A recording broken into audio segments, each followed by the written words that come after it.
أبى واستكبر وكان من الكافرين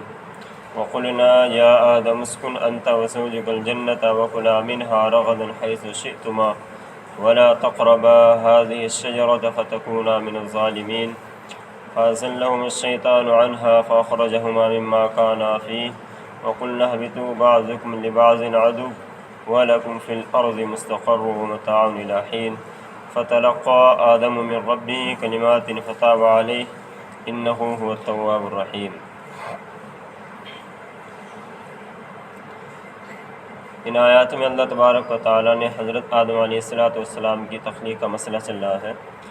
اور اللہ تعالیٰ نے فرشتوں سے افضل بنایا حضرت آدم علیہ السلام کو اور بہت سے انسانوں کو۔ فرشتوں سے افضل اس معنی کر ہیں کیونکہ ان کا علم فرشتوں سے زیادہ ہے،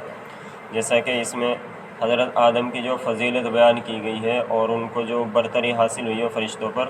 وہ اسی لیے ہوئی ہے کہ اللہ تعالیٰ نے ان سے کہا تھا کہ آپ ان چیزوں کے نام بتاؤ۔ حضرت آدم نے سب چیزوں کے نام بتا دیے اور فرشتوں نے وہ نام نہیں بتائے، اور وہ کہنے لگے کہ ہمیں تو صرف اتنا علم ہے جتنا آپ نے ہمیں علم دیا ہے، اس کے علاوہ ہم نہیں جانتے ہیں۔ اور پھر کہ یہ اتنے بڑے ہیں کہ ان کی فضیلت زیادہ ہے، زیادہ جاننے والے ہیں،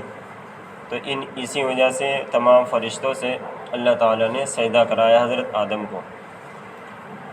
اب شیطان بھی انہی میں تھا، یعنی اس کا نام اس وقت عزازیل تھا، اور یہ وہاں کے خزانوں میں کا ایک خازن تھا، اور کچھ روایت میں آتا ہے کہ یہ معلم الملائکہ تھا، یعنی فرشتوں کو پڑھاتا تھا، ان کو سکھاتا تھا، جو وہاں کے احکامات تھے وہ یہی جو عزازیل نام کا جو اب جس کو ہم ابلیس کے نام سے یاد کرتے ہیں، یہ فرشتوں کا معلم تھا، اس کو یہ سکھاتا تھا۔ لیکن جب اللہ تعالیٰ نے حضرت آدم کو پیدا کیا اور اس کا ایک وہ بنا دیا، ایک پتلے کی شکل اور ایک ڈھانچے کی شکل تیار کی، اس وقت یہ کیا کرتا، یہ آتا، کیونکہ جو خواص جو اس کے دل کے اندر تھی وہ ظاہر کرنا چاہتے تھے اللہ تبارک و تعالیٰ، اور اسی لیے سب فرشتوں سے کہا کہ سجدہ کرو آدم کو، فسجدوا، سب کو سب نے سجدہ کیا، جتنے بھی آسمان کے فرشتے تھے سب کے سب نے سجدہ کیا الا ابلیس نے سجدہ نہیں کیا، اس نے انکار کر دیا۔ سورہ اعراف میں آئے گا کہ اس سے پوچھا گیا کہ کیوں تو نے سجدہ نہیں کیا، کہا کہ انا خیر، کہ میں زیادہ بہتر ہوں، خلقتہ من نار، کہ میں آگ سے پیدا کیا گیا ہوں، وخلقتہ من طین، اور اس کو آپ نے مٹی سے پیدا کیا ہے، اور آگ کی خاصیت ہے اوپر کو اٹھنا، تو میری خاصیت یہ ایسی نہیں ہے کہ میں نیچے کو جھک جاؤں۔ تو ابا، اس نے انکار کر دیا اور تکبر کیا کہ میں اتنے دن سے پیدا کیا گیا ہوں، کہ میری فضیلت ہونی چاہیے تھی، کہ اس کو جو ہے میرے ماتحت بنانا چاہیے تھا، اور میں کیوں اس کے ماتحت بنوں۔ واستکبرا، تکبر کیا اور انکار کرنے والوں میں سے ہو گیا۔ جب اللہ تبارک و تعالیٰ نے یہ کام کرا دیا، پھر حضرت آدم کو جنت کے اندر بھیج دیا، اور جنت میں جب حضرت آدم علیہ السلام رہے تو یہ اکیلے تھے بالکل۔ اتنی بڑی جنت ہے، اگر آدمی کے پاس عیش و عشرت کی سب چیزیں ہوں اور لیکن وہ صرف تنہا ہو اس میں، تو اس کو مزہ نہیں آئے گا۔ تو اسی لیے وہاں جب یہ سوئے تو ان کی آنکھ لگی، تو اللہ تعالیٰ نے ان کی بائیں پسلی سے حضرت حوا کو پیدا کیا، اور جب پیدا کیا تو حضرت آدم علیہ السلام کی آنکھ کھلی، تو پوچھا کہ تم کون ہو؟ حضرت حوا نے کہا کہ میں ایک عورت ہوں، اور آپ کے لیے، آپ کی تسکین کے لیے، آپ کا دل بہلانے کے لیے پیدا کی گئی ہوں۔ فرشتوں نے کہا کہ چاہے تو یہ سمجھ لیا جائے کہ فرشتوں نے اس وجہ سے کہا ہوگا کہ دیکھیں کہ یہ ان کا نام کیا بتاتے ہیں، کہ ان کا ایک امتحان لینا چاہا۔ تو فرشتوں نے عرض کیا ہے آدم کہ ان کا کیا نام ہے؟ تو آدم علیہ السلام نے کہا حوا، کہ اس نام کی وجہ کیا ہے، کیوں آپ نے اس کا نام حوا کہا؟ کیونکہ ایک زندہ سے پیدا کی گئی ہے، حیات، ہمارے اندر جو حیات ہے یہ بھی کیا ہے، زندگی ہے، تو حوا اس لیے نام رکھا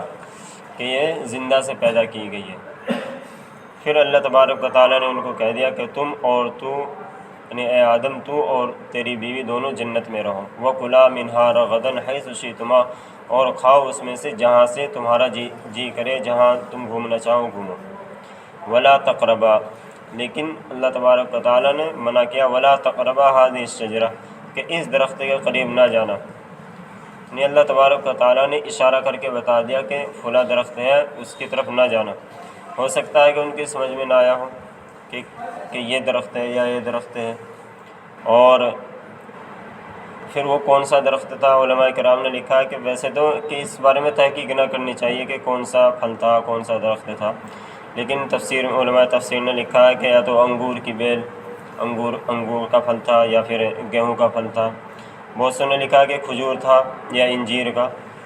لیکن اس سے ہم جانیں تب بھی ہمارا کوئی فائدہ نہیں ہے، اور اگر ہم نہ جانیں تو ہمارا کوئی نقصان کی بات نہیں ہے۔ ولا تقربا، کہ اس درخت کے قریب نہ جانا، فتکونا، تو تم ہو جاؤ گے ظالمین میں سے، یعنی اگر تم اس کے قریب پہنچ گئے تو تم نافرمانوں میں سے ہو جاؤ گے، اور تو وہ کر گزرے۔ فَأَزَلَّهُمَ الشَّيْطَانُ،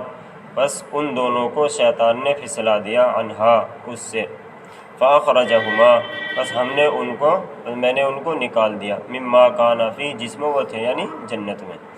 وَقُلْنَا اهْبِطُوا، اور ہم نے کہا ان سب سے، یعنی شیطان سے بھی اور اسی طرح حضرت آدم اور حضرت حوا سے، اہبطوا، کہ تم چلے جاؤ، بعضکم لبعض عدو، کہ تم بعض کا دشمن ہوگے، یعنی شیطان جو ہے، ظاہر بات ہے شیطان ہمارا کیا ہے، دشمن ہے، کہ تم میں سے بعض کے دشمن ہوگے۔ وَلَكُمْ فِي الْأَرْضِ مُسْتَقَرٌّ، اور تمہارے لیے زمین میں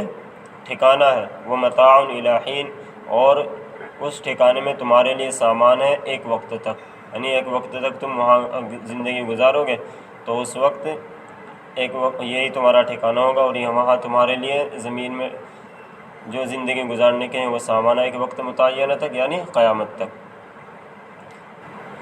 اب مسئلہ یہ ہے کہ قرآن کریم کے اعتبار سے، بس قرآن نے تو اتنا بتا دیا کہ حضرت آدم کو دنیا میں بھیجا گیا۔ کس جگہ بھیجا گیا؟ حضرت عبداللہ بن مسعود اور حضرت عبداللہ بن عباس رضی اللہ تعالیٰ عنہ فرماتے ہیں کہ حضرت آدم علیہ السلام کو ہندوستان کے اندر اتارا گیا تھا، اور حضرت حوا کو جدہ کے اندر اتارا گیا، سعودی عرب میں، اور اس ابلیس کو بصرہ کے مقام میں، بصرہ کے ایک جگہ میں اس کو اتارا گیا تھا، اور یہی زیادہ راجح بھی ہے، اور علماء کے درمیان اور عوام کے درمیان یہ بھی زیادہ مشہور بھی ہے کہ حضرت آدم کو ہندوستان ہی میں اتارا گیا تھا۔ علماء کرام نے اور بھی لکھا ہے کہ صفا اور مروہ کے پاس، کہ حضرت آدم کو صفا پر اور حضرت حوا کو مروہ پر اتارا گیا۔ جب یہ حضرت آدم علیہ السلام آئے کیا لے کر، جب جنت سے اتارے گئے تو ان کے ساتھ کیا کیا چیزیں تھیں؟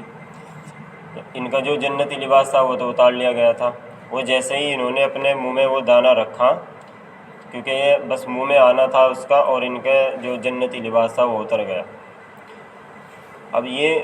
بھاگ رہے وہاں، کیونکہ حضرت آدم علیہ السلام بڑے دراز قد کے تھے، بہت زیادہ لمبے تھے وہ، تو حضرت آدم علیہ السلام بھاگ رہے اور سر نیچے کر رکھا، تو اللہ تعالیٰ کی طرف سے آواز آئی کہ آدم تم کیوں بھاگ رہے ہو، کہ پتے کو اپنی طرف لپیٹنا چاہ رہے کہ کیوں ایسا کر رہے ہو، کہ مجھے شرم لگ رہی ہے کہ میں نے ایسا کام کر لیا۔ پھر اللہ تعالیٰ نے ان کو دنیا میں بھیج دیا کہ تم دنیا میں رہو۔ حضرت آدم علیہ السلام 40 سال تک ایسے ہی اسی پریشانی میں اور اسی عالم میں گھومتے پھرتے رہے کہ مجھ سے کیا ہو گیا، اور پھر اللہ تعالیٰ سے کچھ کلمات سیکھ لی۔ اس کا جو تفصیلی واقعہ ہے جو قرآن کریم کے اندر ہے وہ سورہ اعراف میں آئے گا۔ فَتَلَقَّىٰ آدَمُ مِن رَبِّهِ، تو سیکھ لیے اپنے رب سے آدم نے کچھ کلمات، فَتَابَ عَلَيْهِ، تو ان کی توبہ قبول ہو گئی، یعنی انہوں نے ان کلمات کے ذریعے توبہ کی۔ إِنَّهُ هُوَ التَّوَّابُ الرَّحِيمُ، کہ اور یقیناً اللہ تعالیٰ بہت زیادہ توبہ کو معاف کرنے والے ہیں، اور توبہ کو قبول کرنے والے ہیں، اور گناہوں کو معاف فرمانے والے ہیں۔ جیسے کہ ہم دعا میں پڑھتے ہیں ربنا، ان دونوں نے کہا ربنا ظلمنا انفسنا وان لم تغفر لنا وترحمنا لنکونن من الخاسرین، یہ آیت اسی میں ہے سورہ اعراف میں، کہ دونوں نے یعنی حضرت حوا نے اور حضرت آدم نے، جب ان دونوں کی ملاقات ہو گئی، یہ میدان عرفات میں ان دونوں کی ملاقات ہوئی تھی، اور وہیں انہوں نے حضرت عبداللہ بن عباس فرماتے ہیں کہ اللہ تعالیٰ سے انہوں نے کچھ کلمات سیکھے تھے، کچھ تو توبہ کے کلمات تھے اور کچھ احکام حج تھے وہ سیکھے تھے، کہ پھر وہ انہوں نے توبہ کے کلمات کہیں اور اللہ کے رسول صلی اللہ علیہ وسلم کے وسیلے سے انہوں نے دعا کی، کیونکہ انہوں نے جب حضرت آدم دنیا میں آیا تو اللہ تعالیٰ سے کہا ہے اللہ یہ جو میرے سے خطا ہوئی ہے یہ میری تقدیر میں لکھی ہوئی تھی یا میں ہی اس کا ایجاد کرنے والا ہوں؟ پھر کہنے لگے اللہ تعالیٰ نے کہا کہ نہیں یہ تیرے تقدیر میں تھی اور تیرے مقدر میں ایسا ہی تھا، کہ پھر کیا میری بخشش نہیں ہو سکتی ہے؟ کہ ہاں ضرور ہو سکتی ہے، کیا میں جنت میں نہیں جا سکتا ہوں؟ حضرت آدم نے اللہ تعالیٰ سے کہا کیا میں جنت میں دوبارہ نہیں جا سکتا ہوں؟ کہ جا سکتے ہو۔ اور پھر وہ کلمات سیکھے ربنا ظلمنا انفسنا، ان کلمات کے ذریعے سے انہوں نے دعا کی، اور پھر اللہ تعالیٰ سے کہا کہ اللہ آپ نے مجھے اپنے ہاتھ سے نہیں بنایا؟ کیونکہ اللہ تعالیٰ نے اپنے ہاتھ سے بنایا حضرت آدم کو،